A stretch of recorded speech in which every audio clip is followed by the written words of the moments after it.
Hello and welcome to A Gay Old Time. My name is Nigel May. You may know me from things I've presented on the TV. You may know me as a host from my radio shows, or you may have read one of my novels. You may not know me at all, and that's just fine. But anyone who does know me will know that I am very proud to be a gay man and hugely proud to be part of a beautiful queer community. This podcast is a celebration of that community, of its many beautiful people, people of all ages, people who have fought with their emotions and who have faced struggles and emerged victorious, who have had to tread their own path in life to live their real truth. People who inspire, who aspire, and who always entertain. People who matter.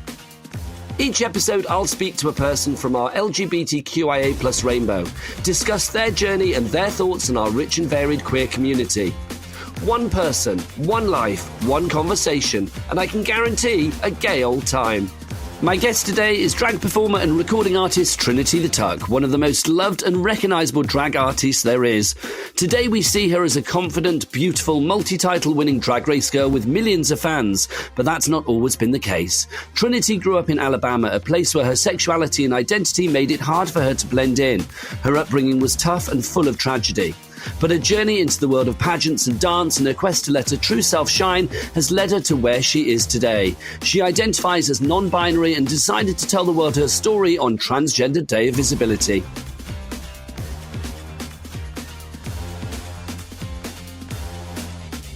So now let's say hello to Trinity the Tuck and welcome to A Gay Old Time. Hi. How are you? It is such a pleasure to speak to you and to have you here on the podcast today. You are always such an inspiration to so many people.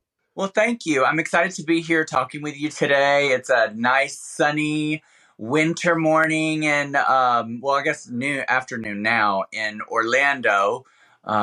You can literally wear shorts outside, which is awful. But it's great because you have the legs for it.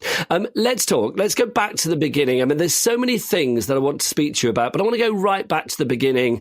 When little Ryan was there growing up, what were your earliest memories of otherness, of knowing that maybe little Ryan was different to the society's expectations?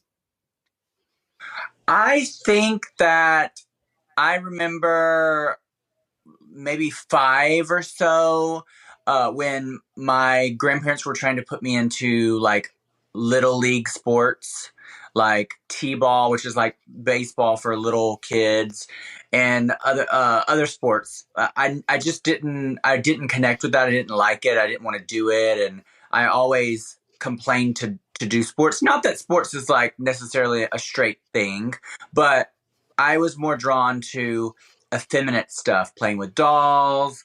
Even though I loved playing outdoors, I was such an outdoors kid, but I did like playing with dolls. And I think one thing that I remember around that same age was I loved getting in my grandmother's silk nightgowns. I just loved the way that it felt, the fabric. I never saw any other little boy in a silk nightgown, so... Did you have any feeling of sort of sexuality at that point? Or was it very much like, you saying you liked the feel of the nightgown and you didn't want to play sports? You just thought maybe you were different, but that's how you were.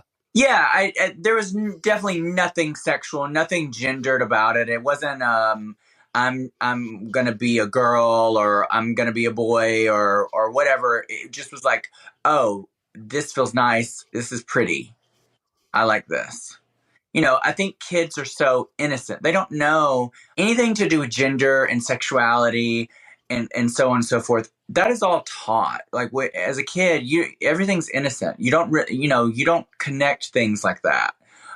So for me, it was just about the way the fabric felt, and it was soft and it was pretty. What was little Ryan like at school? I mean, was he a good pupil, or was school like an escape from being at home? It's like, did you enjoy going to school? I would say that my grandmother would have described me when she was around. She would have described me as a very good kid.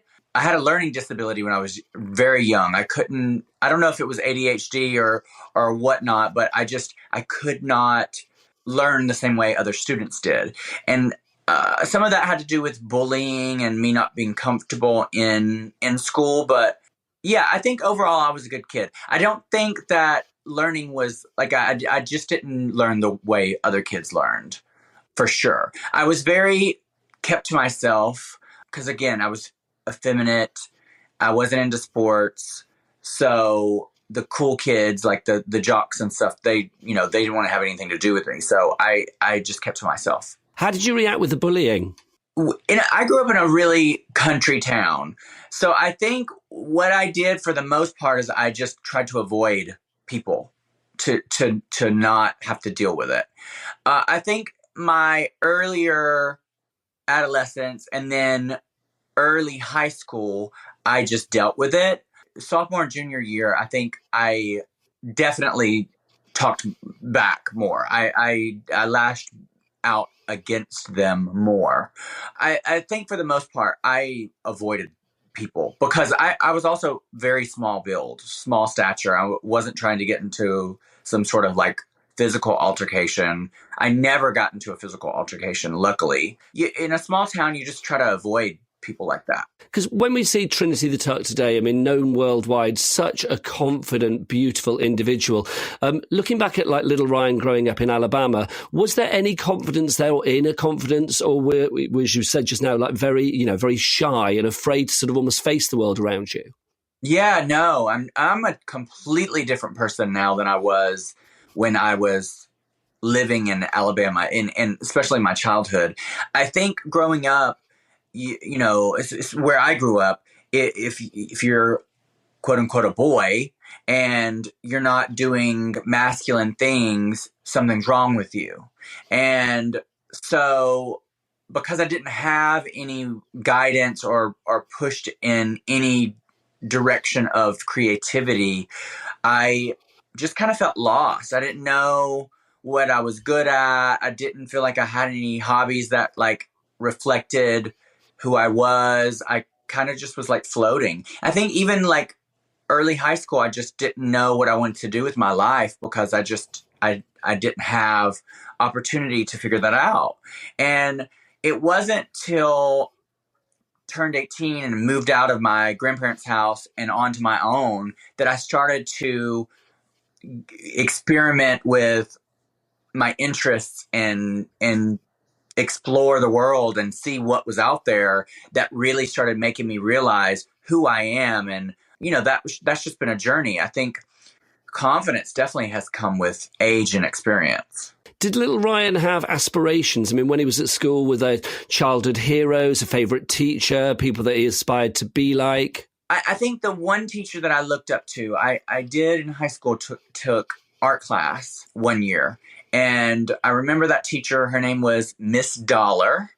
And she was a very obscure woman, very weird, funky clothing, hipster, not a type of person you would see in this town. And I remember her taking a liking to me because I was very creative with drawing and sketching and painting. And she was the only person I think that was that encouraging to explore a creative side. Other than that, there was just nothing. It was a small cowfield town. There was not even a red light.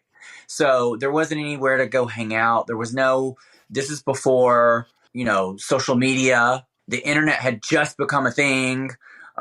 So you didn't, I started what it meant to be gay when I was like 14 and 15 through AOL chat, because that's when it first came out. And so, it was all very kind of a blur because I didn't have a great childhood as far as like being able to be who I was. Now, I did feel loved. I did feel loved by my grandparents. I just don't think they got me. You know what I mean? I don't think they understood, effeminate kid because it wasn't, what they're used to. Did they try to, get you to be, in inverted commas, more boy-like? Early on, they tried to enroll me in sports and stuff like that. And I remember one year, my grandmother was trying to force me to sign up for basketball. And I refused. I told her, I was like, if you make me play this, I'm going to go out in the middle of the court and I'm going to sit down in the court. I'm not playing basketball. After that, I don't think they tried to get me to do sports after that. I think the reason why wasn't necessarily, maybe it was. I don't know what their intention was behind that. I do know that my sister was like the all-American girl. She played basketball, volleyball, track, cheerleading, had great grades. She was very popular. So she was like everything that I think my grandparents that raised us would have wanted for me as well. I just didn't take to the typical all-American boy sports. That just wasn't for me. Can I ask you about your upbringing? Because obviously you've mentioned various times that you grew up, you were raised by your grandparents, and that's sadly because your mum passed away when you were at an early age, didn't she? I was never close to my birth mother. I came directly home from the hospital with my grandmother, and I was a month premature. I only weighed 3 pounds, 3 ounces, and I was so tiny. No clothes, the smallest baby clothes and the smallest baby diaper would not fit me. They had to cut the smallest one in half, and they had to go to the gift shop and get a little Cabbage Patch doll and take its clothes off and have me wear that because it was so small. I couldn't wear anything else. So I came home from the hospital with them, and they raised me as their own. I eventually started calling my grandmother and grandfather mom and dad. But I did have a couple of interactions with my birth mother here and there through my childhood. She just wasn't prevalent. And then not till I think I was like around 7 or 8, she was diagnosed with HIV, AIDS, and towards the end of her life, she moved in with us because she was bedridden, and my grandmother had to take care of her. And so that I remember a little bit of that. But I think for me, traumas in my childhood, for some reason, I blocked out. Like I remember fractions of my childhood. I don't have a lot of very clear memories, especially around trauma. That's a lot for a 7-year-old and 8-year-old to take on board that situation. Were you aware of the gravity of like HIV, AIDS? I mean, that period in the 80s was very, AIDS was sadly everywhere. Were you aware of the sort of the bigger picture of AIDS, or was it very much just, no, my mum is sadly ill? Yeah, no, my grandparents did a great job of shielding me from all of that. Like they said she was sick. They obviously, like, I was able to be around her. Like they didn't like, oh, you can't be near your mother. No, like I was able to be around her, hug her, kiss her, all of that. But they didn't explain too much of what was wrong with her. I do remember the night my birth mother died, my grandmother sent me to my cousins. I didn't know why, because I had school the next day. I was like, this is in the middle of the week. That's so weird, but I'm going to do it because like I loved my cousin, and her and I were really good friends growing up. I went there, and then the next day my aunt was like, you're not going to school today. You're going to stay here. And so I just played all day with my cousin. They didn't go to school. I didn't go to school. And I was like, oh, this is a great day. My birth mother died that night. And what's so bizarre is my grandmother, she had an intuition about it. And like, that's not the first time. She's had several throughout her life, like some intuition moments where she has visions or something where that stuff comes true. So she just somehow knew that was the last day that my mother was going to be alive. And she sent me so I didn't have to witness it. Do you feel that particular gift, that gift of premonition, has been passed down to you at all? I don't feel things like that. My sister has more of that than I do. I feel like I have a very good judgment of people. I can definitely, within moments of talking to someone, I can feel their aura or their soul and know if this is a person that I would want to be around. Further, no, I don't have anything like that, but my sister has had stuff like that. Like, for example, one thing that my grandmother told me years ago, the night her actual grandmother died, she had a dream that her grandmother's casket came through her window, and then she woke up, and then that morning she found out her grandmother had died. Oh, you're giving me goosebumps now with that. That's pretty spooky right there. Talking of intuition, let's move on a couple of years or a few years to dating. Your first experiences of dating. I mean, was it with girls? Was it with boys? I mean, was your intuition always right after your first date? So in like middle school, like middle school, like 6th, 7th, 8th grade, somewhere around there, I had a girlfriend who was my cousin's best friend. I knew I was gay. I knew I it wasn't something like that, but like, you know, in a small town, you're trying to like shield yourself any way you can. And back then I wasn't, you know, I was young. I wasn't sexual at all. So it was like, you know, it's pretty innocent. It's a label. I had a girlfriend. She was my friend that I said was my girlfriend. And we hung out and like went to movies and all that kind of stuff. Tried to kiss me one time and then I broke up with her. I would say like my first sexual experience was like when I was 15. It was really young. Like I don't know. It was just very strange. So dating, I don't think I really did really date until my early 20s, like 20, 21 was my first real boyfriend.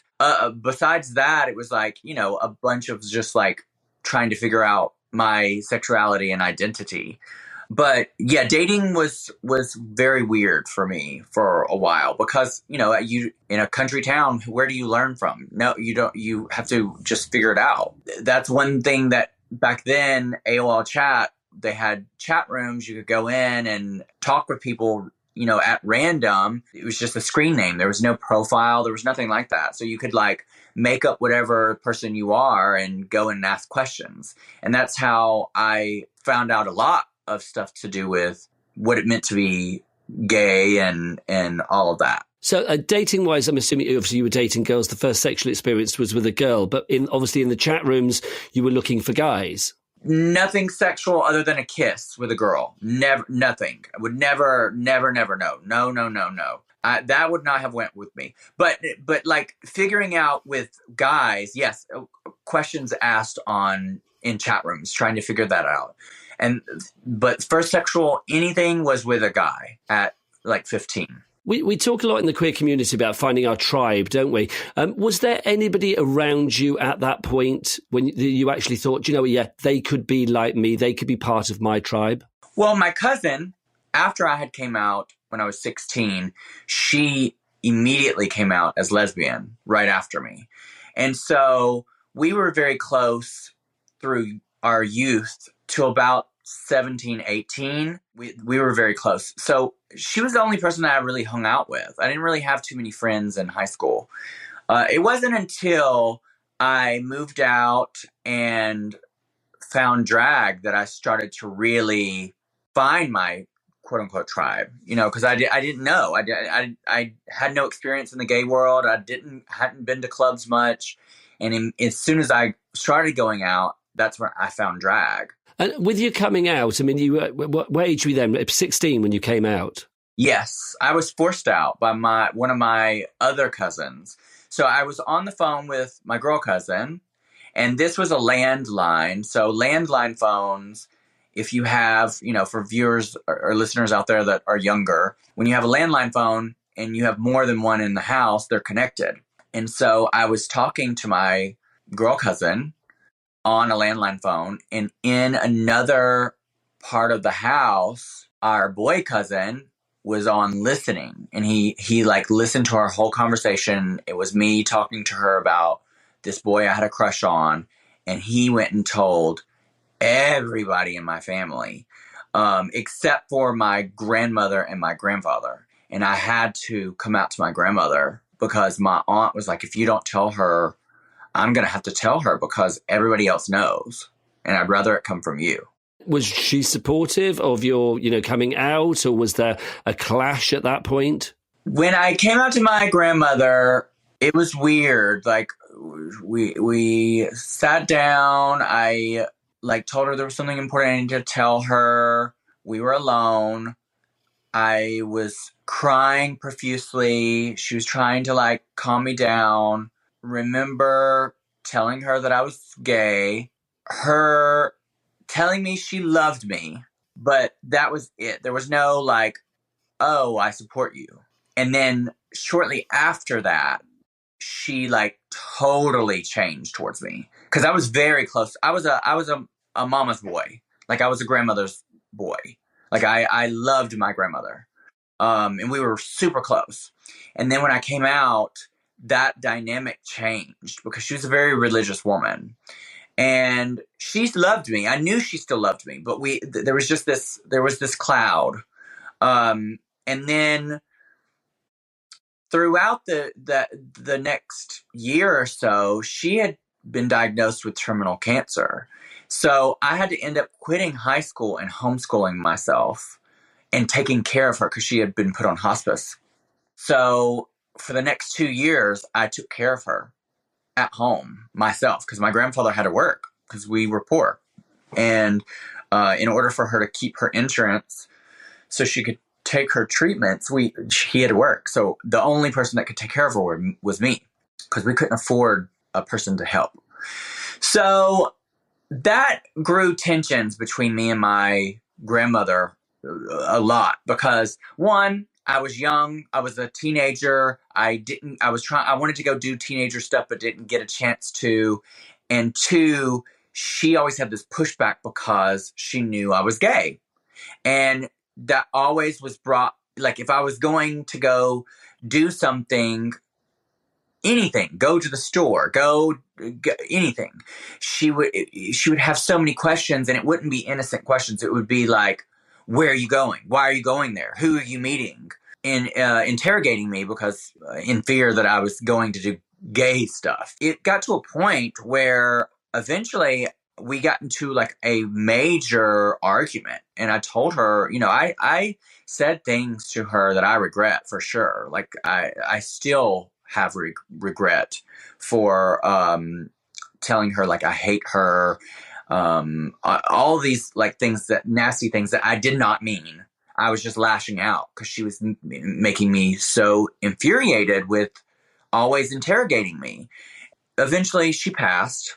I never got full closure with all of that. Like we had a conversation because eventually I told her, I was like, if you don't start treating me normal, you're going to lose me. Like, cause I'm not gonna be around. I'm going to leave. And we had a conversation and she never said that I support you, but she reassured me again that she loved me. So I never got full closure with that. And, there was a lot to that. And, I don't fully blame her. A woman that's super religious that was from a small town too. So she was not very well educated on queer people. I mean, this was the 90s, early 2000s, somewhere around there. So it just wasn't something she was familiar with. So, and who was I to educate her when I was still exploring that myself? Do you have religious views at all? I mean, do you believe maybe that your grandmother's looking down and has seen your beautiful journey since, or is religion something that, just wasn't for you? My journey with religion has definitely been a journey. It's been a very windy path. A lot to do with me being resentful to what I was taught in church because we did go to church because I was gay. Also resentful to God for having these people that I loved in my life die because I had dealt with death many times and with people that I was close to at a young age. My great-grandparents, I was fortunate enough to know my great-grandparents both and be close to them. Both of those passed. My mother passing, my grandmother passing, my grandfather passing. So a lot of death. And my sister that I grew up with almost dying. It's just been a lot. So I had a lot of resentment towards the God that Christians call God. On top of that, having my qualms with some Christians, how they are now, especially now, because it's, I feel like a lot of Christians weaponize religion. So now I'm not religious at all. I don't want to say that I'm atheist. I don't want to say that I'm agnostic. I don't know where I fall. In my experience, I can't speak for everybody. I know this is not true for everybody, but in my experience, the Christians that I have encountered are very hypocritical, are very judgmental, and are not doing what they preach. They are not living up to the standards of what they preach. They preach one thing and live a different way. I do not think that that is a religion that I would want to be part of. As of right now, I'm not religious. Am I spiritual? Yes. I do. I heavily believe in energy transfer. I heavily believe what you put out, you get back into the universe, whatever that might be. I don't know if that's religion or what that is, but if you're a good person, good things are going to happen. If you're a bad person, bad things are going to happen, and so on and so forth. I have a very high moral compass. I think more than religion, having morals and following a moral compass is much more important. Doing the right thing is much more important to me than believing in whatever God you believe, to me. Because there's lots of people who say they believe in a God or whatever their religion is and are awful people. So I think that being a good person is much more important. I couldn't agree more. Spirituality is your religion, and that's what counts. Do you feel because your grandmother was very religious that when you came out to her, you carried a sense of shame because you felt maybe inwardly that you were disappointing her? Absolutely. I felt like I was disappointing her, my family, myself, God. I remember screaming, crying into my pillow at night, asking God, why am I gay? Why did you make me gay? Why can't you change me? Why can't I change? And when there was no answers, like, what do? You feel shamed because you feel like you've been abandoned by God, but the teachings that you're taught in Bible school and all of that stuff. You hear all this stuff of like, pray to God, pray to God, pray to God. He'll hear your prayers. He'll answer your prayers. And I never heard anything. I never got comfort and the guidance that I sought after so hard as a kid, because I was told being gay is wrong. Everything felt wrong in those moments. Can I ask you about your journey into sort of queerdom then? When was your first sort of experience of a queer safe space? And also, obviously, with the fabulous Trinity the Tuck, your first experience of drag?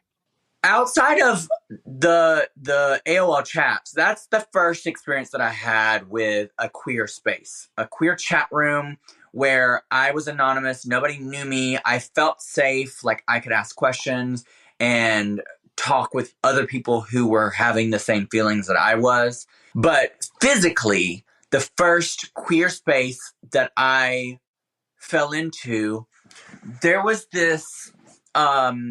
So when I still lived at home, like when I was 16, I had a car. It was a shitty car, but I had a car. And I would drive to the big city of Birmingham, Alabama. And that was the big city in Alabama. Like, it was like, it's not a big city. It's a big little city. And it was a 30-minute drive from where I grew up. But to me, 30 minutes was like forever. I was like, oh my gosh, this is forever. But if you know anything about the United States, 30 minutes is nothing, because you could be driving hours and still be in the same state. I would drive to the big city, and I would drive to this outdoors shopping mall, and there was this coffee shop called Joe Muggs. And Joe Muggs is still around, I think. It's kind of like a Starbucks, but it's not as big. But there was this really nice Joe Muggs coffee shop that I got coffee at one time, and I was like, oh my God, there's a bunch of gay people who work here. Oh my God, there's a bunch of young gay people who hang out here. And I'm talking about like teenagers, like my age, gay people.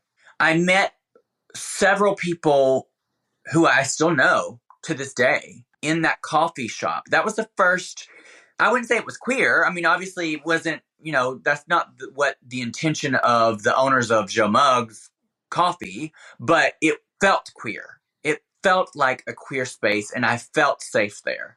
Now, once I got old enough to go to gay bars, I started going out at the age of 18. As soon as I turned 18, I somehow found this night show that was a drag show.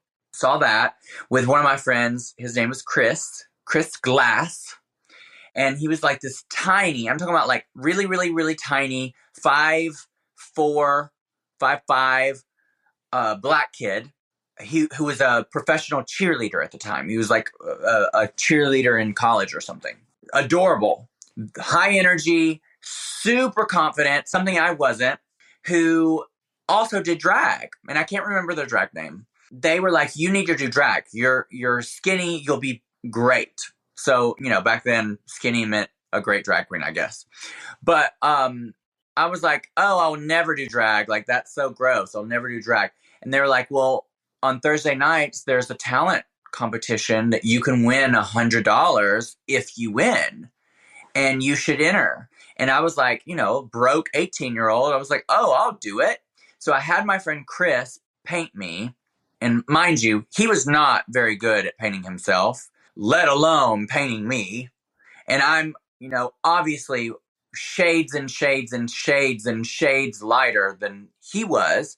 So the makeup techniques were much different. I mean, it just wasn't good all around. He wasn't good at makeup. I didn't look good at makeup that he was painting. So, but, I did it and I lost. But something sparked in me. I was like, I'm competitive. I want to win. I just want to win. So I did it until I won. It took me 3 tries and I finally won. And then by the third time that I did it, because this was 3 weeks in a row that I did it, by that time I was hooked. I was like, this is what I want to do. I want to do this. It grew and grew and grew. It grew from like wearing off the rack blue jeans that we just glued shit to like ripping apart stuff and gluing it together to make costumes, to like learning to sew. And then, I would do these talent competitions. I did them for a whole year. And I started winning so many of them. The bar that held this competition told me I couldn't enter them anymore. They're like, you're scaring away contestants. Like, we don't even get contestants anymore because they know you're going to win. So they're like, we'll make you a deal. Stop doing the competitions and we'll start booking you. And I was like, oh, a real booking. Like, I'm going to be like a real working drag queen. And mind you, I still have my day job. I was a server. So they would start booking me every once in a while on the show. And shout out to Raquel Scott, she was a major drag queen in my city, who was the show director there. And she's the first person who gave me my shot. She's not my drag mother, but I would say she's like my drag aunt. Like, she was my second drag mother. And she gave me my opportunity there. And then for that next year, she would book me every once in a while until finally they had a cast opening and she hired me full time. And so I was working there 2 nights a week, the weekend. I was working every weekend. And she kind of cultivated me in the business sense of that for a while. So that was my first, and it was called The Quest, and it is still open. It's been open since the 70s in Birmingham, Alabama, as a queer bar, and it is 24 hours, and it's grandfathered in. They don't have that law anymore. Is there a plaque on the wall that says Trinity the Tuck started here? No, because even though that's where I started drag, when I go back to Birmingham, because I go back a couple of times a year, I don't claim that as my home bar. There's another bar that I was on cast at called Owls on 7th, and another little hole in the wall that is just a little bit more friendly to the community as a whole. I feel like the Quest became very toxic. It was just very toxic. It the people that ran it, the management, didn't want to pay their drag queens much. They didn't want to invest in the bar. They didn't care about like their patrons as much. And then, so I left there. The whole cast quit. We moved over to Al's, and they paid us better. And we noticed that it was a cleaner establishment, and that venue was much nicer to their patrons. And so I was on cast there for years. And so that's what I would consider my home bar. So anytime I go back to Birmingham, I only book there, and I give them like a major discount. I don't charge them my normal fee. And yeah, so that's where I go. But there's still not a plaque there either. But I'm the only drag queen from Birmingham to be on Drag Race.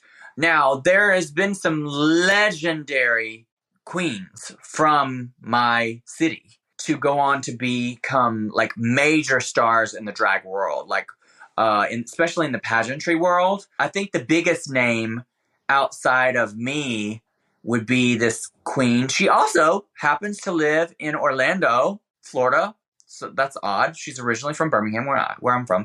Her name's Tasha Long, and she's won every major national pageant you could think of. She's like in her 50s now, an icon. So let's talk about the pageants, obviously, as well, because, anybody that has seen you on screen or on stage will know that you are so, so polished. I'm assuming even back when you started, you were very, very polished. Do you think that doing the pageants and things like that taught you those skills that always make you go above and beyond to make sure that, every sequin is on point, every lash looks fabulous? To put that rumor to rest, I was a busted mess when I first started drag. And when I first started drag, I named myself Trinity after Trinity from The Matrix, because that movie had just came out, and I was enamored by this gothic, leather-wearing, badass woman. And I was like, that's what I want my drag to be like. So for the first couple of months, all I wore was jet black hair and pleather. That's what my character was. Definitely not polished. Back then, there was no YouTube tutorials on makeup. You literally had to learn how to do makeup on your own, or have somebody show you. And the queens around me were not the makeup artists that you see today. There's just a vast... Anybody can become a drag queen now just going on social media, like learning how to do makeup that way. There was nothing like that back then. Nothing, no resources. If you wanted a costume, you wanted a mix, you wanted a wig, you wanted to learn makeup, so you did it on your own. There was no tutorial. To go back to your question, there was no drag race. There was no drag on TV. The only person you saw on TV that was a drag queen was RuPaul, and that was few and far between, and that was like here and there, her VH1 show, or like Tu Wong Fu. If you didn't live in New York or LA, the only way you were going to be famous in the drag world, because let me preface this, Drag Race and the actual world of drag are two vastly different things. There's so much more drag that people don't know outside of the show. The show is a TV show. The drag community outside of that, the working girls and guys and theys, the working drag artists in our community that are in clubs, that are in venues, that are doing street shows or brunches or whatnot, or doing pageants, doing competitions, other things, that's a different community than Drag Race. And yes, some of us come from that world, obviously, but two different things. So back then, if you wanted to be famous in that world, you had to do pageants. You had to do something, and you had to win. Like, you had to become a name. And that's how you got booked outside of your city. You would get bookings in different cities or different states because you won this pageant. And so that's how I was like, well, that's how I'm going to get bookings. And so I started doing pageants, and then my drag started to get more polished, because drag or pageants are kind of like a finishing school. Like you're judged based off of the details. Unlike, regular drag has no rules. Pageantry has all the rules. And you have to fit your drag within the parameters of what, and everything is accounted for. And if you have anything off, they deduct points. And so you really start to pay attention to all the details. And that's what polished my drag. And I did so many pageants, lost way more than I ever won. I won about, give or take, I can't even think of all of them at this point. Yeah, it was definitely a finishing school that really helped polish my drag, for sure. Please tell me you have a cabinet of trophies still to this day. I've only kept a few. I have a couple of crowns there. So this top one up there is my All Stars 4 crown. The red and black one up there it's that one is my National Renaissance crown. I've won 3 national pageants. That's one of them. This is my Miss Pulse crown. When I won Pulse nightclub from Orlando, I won that crown. So I kept it because all of the tragedy that happened, it's still special to me. There was a place, you probably even heard of it, called Parliament House, the Miss Parliament House crown. That's quite some bling there as well, I've got to say. Is it at this period of your life, Trinity, that you found happiness in your own skin? Because you talk about it with such passion. And obviously from everything that went before, which we know wasn't an easy ride, was this the era where literally things kind of came together for you sexually, for your sexuality, for your inner spirit?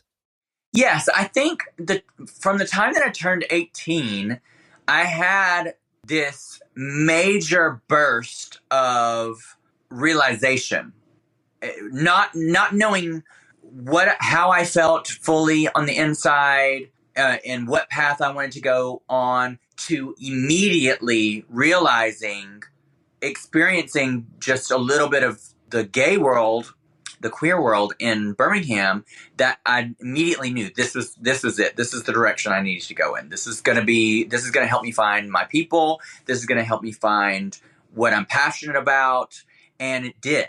It helped me find my confidence quickly. Like, once I started winning those talent competitions, I was like, oh my gosh, I am good at something. I didn't think I was good at anything. I didn't know what I was good at. I worked so hard at becoming better at it. That's why I'm really good at drag. And, that's not me being pompous or anything, but I know that I'm good at drag. I worked really hard at cultivating my craft, and that's because I had to, because I felt like this was it. This was my talent. This was what I was good at.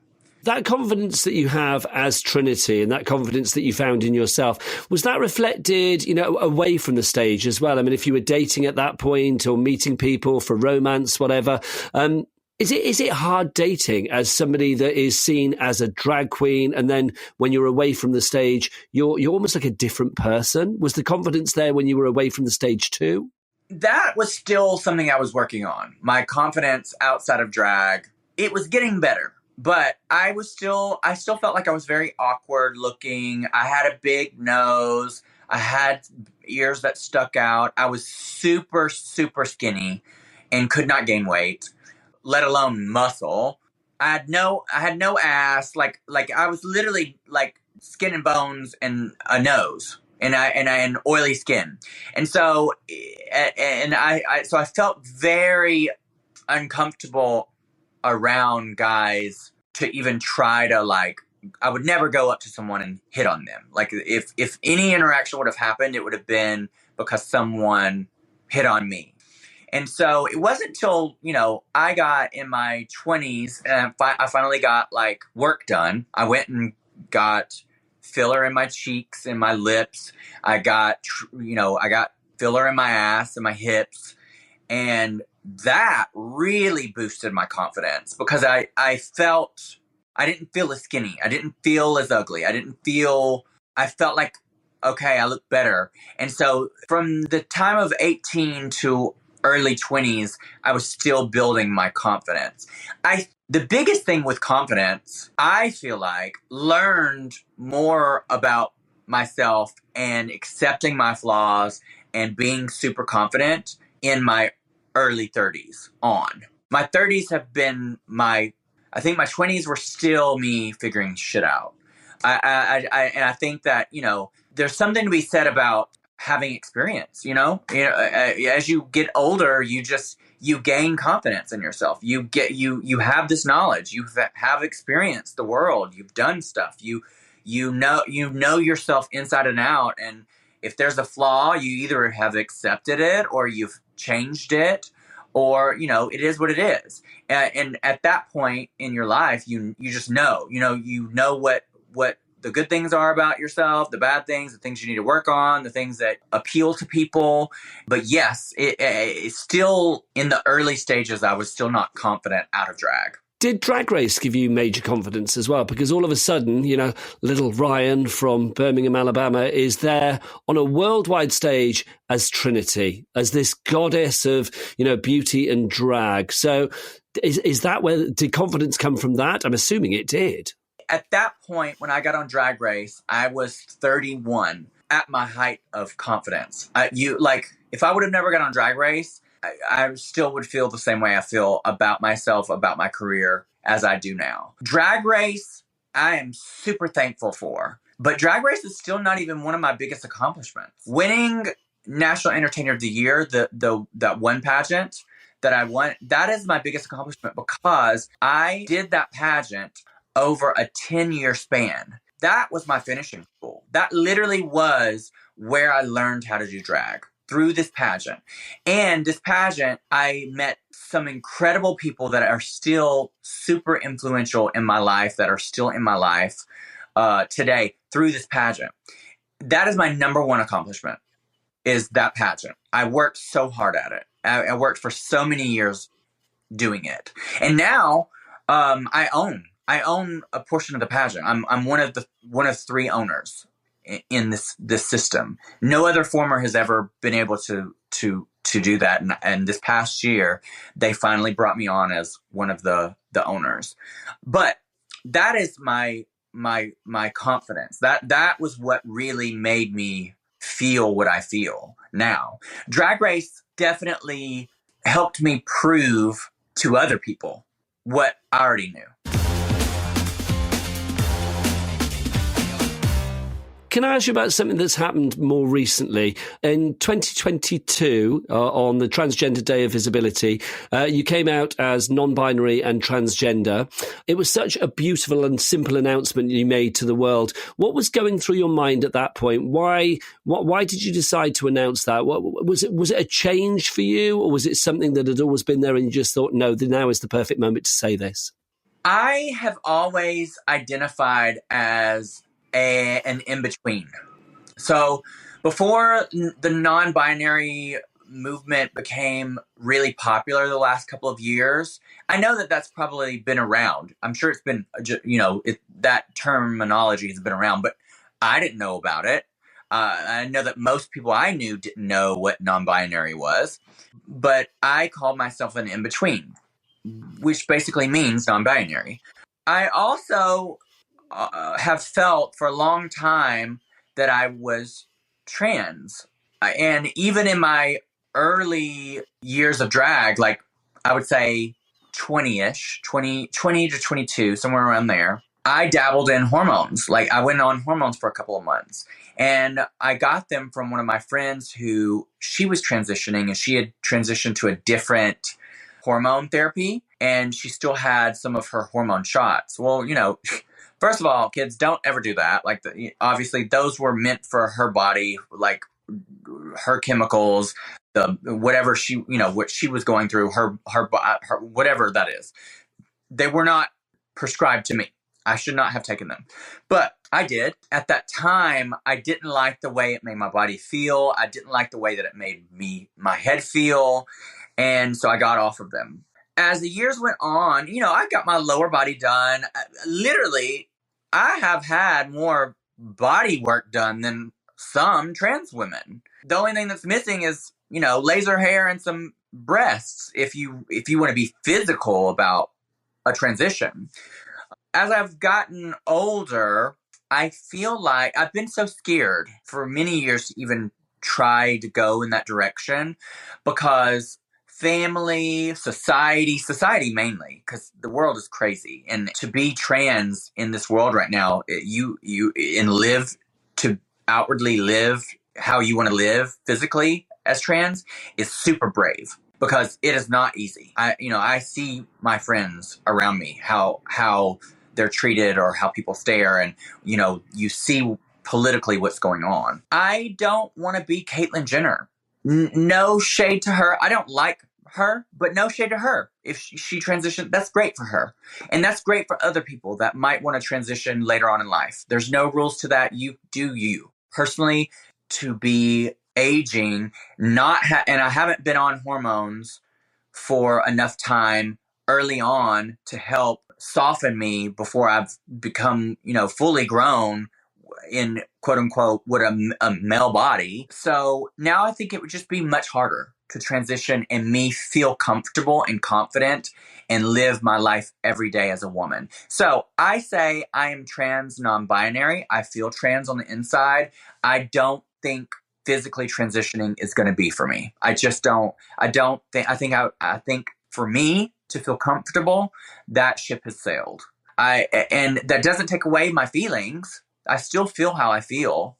Do you feel then that at the moment your identity journey and your surgery enhancement journey is at a stop for the moment? Physically, yes. But I don't think when you are exploring your sexuality, your gender identity, I don't think that ever fully stops. I think you're constant because your body changes. Your body changes, your mind changes as you get older. And so I think that those are all things that are possibilities for the future. I don't know. Who knows? In a year, I might have big old boobies.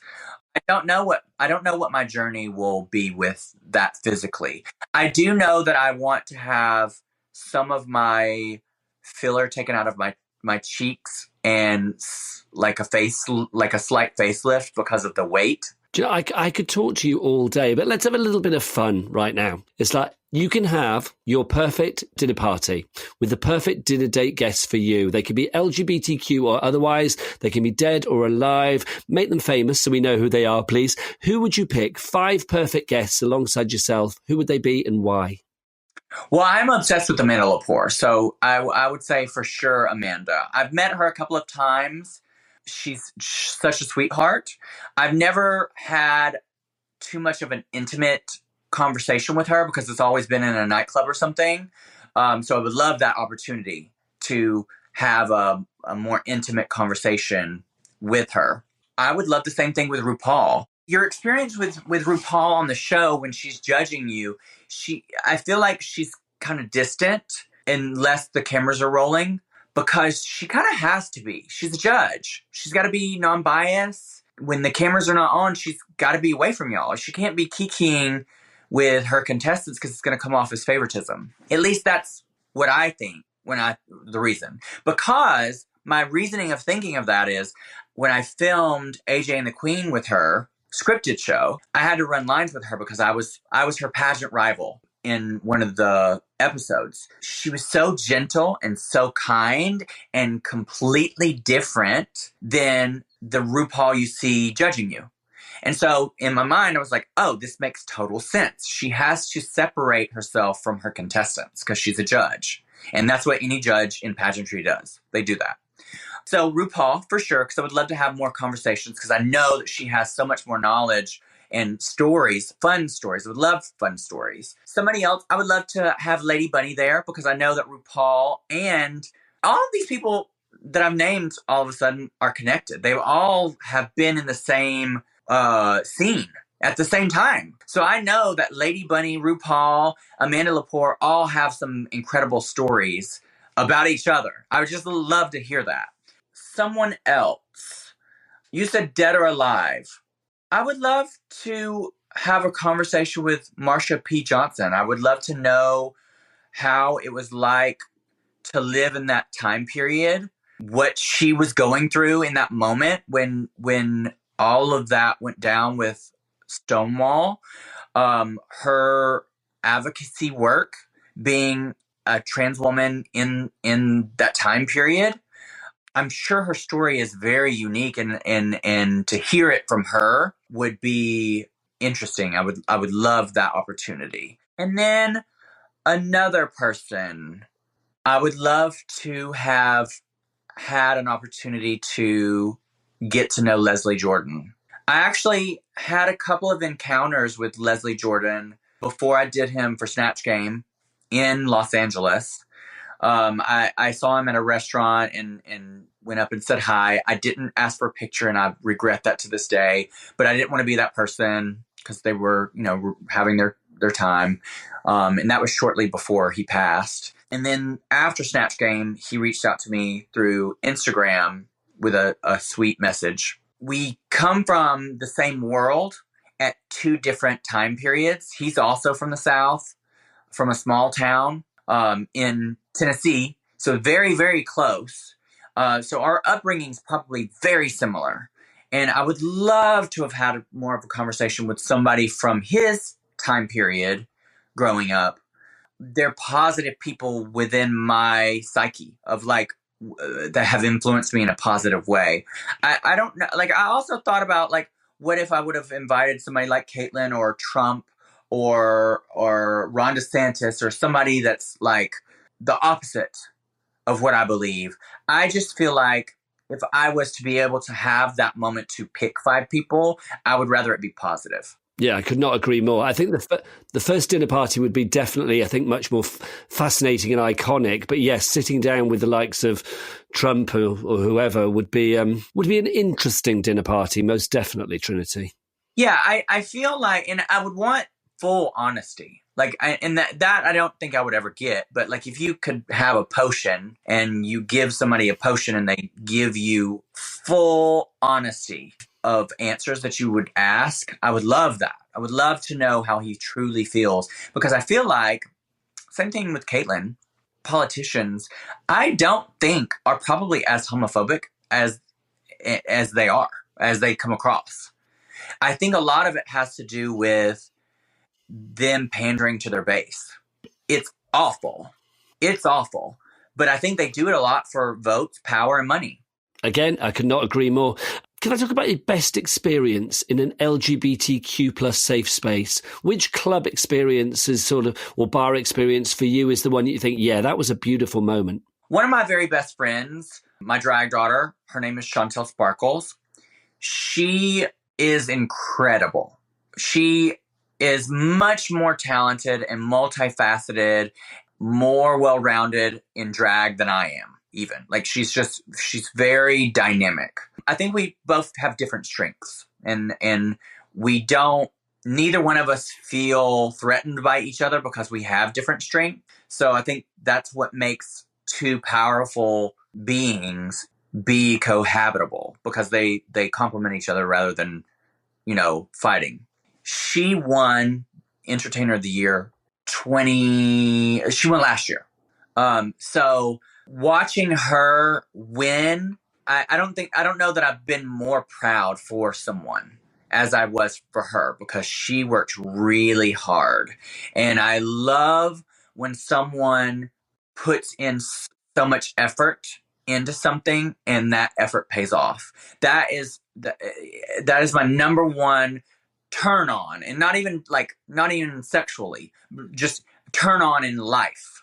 That makes me have a good feeling is when someone works really hard at something and it pays off. I love that one of your most beautiful and proud moments is considering somebody else's beautiful moment and also considering how it was for our community. I think that's truly beautiful. A couple of quick fire questions to finish the podcast today. Have you done a gay holiday? If so, what was the best one you've ever done? And when you're on that gay holiday and you're out dancing, what's the song that is guaranteed to get you onto the dance floor? I have done a couple of gay holidays. When I was traveling with Erasure, we were booked on a few of those Atlantis cruise ships. And so this was before Drag Race. So I was a drag queen on stage and then out of drag off stage. So nobody really put two and two together because I wasn't famous then. And so I could go out with my friends on the ship and dance and no one would know. Any iconic 80s and 90s dance song is my go-to. Queer as Folk, the original season, the original US season, because I know that UK had their own. The 90s dance music, it just has a vibe to it. It has a feel good to it. It also has nostalgia for me because watching Queer as Folk when I was sneaking and watching it when I was young, when it was on, those songs were iconic to that development of queerness. And so definitely anything, dancey from the 80s and 90s. Good choice. Can I say, Trinity the Tuck, it has been an absolute pleasure and an honour to speak to you today. And thank you for proving that literally your life is indeed a gay old time. Thanks for having me. That's it for this episode of A Gay Old Time. Thank you so much for listening in, and I hope you enjoyed the conversation with Trinity as much as I did. My heartfelt thanks to her for sharing her amazing story. If you'd like to experience more rainbow joy, then please subscribe and follow the podcast on Spotify, Apple, or wherever you're listening right now, maybe on the Gaydio app, and do share it to anyone else you think would love to listen in. If you'd like more information about the podcast online, then head to the Instagram account at A Gay Old Time Podcast. And you can also find out more at allthews.nigelmay.net. Thanks a million to Juliet at Pineapple Audio Production for making everything so sparkly and gorgeous. I'll be back soon with another episode featuring a deep and meaningful with another inspirational individual. Until then, from me, Nigel May, sending all the love and hoping that whatever you're up to, if it applies to you, that you're having a gay old time. Enjoy.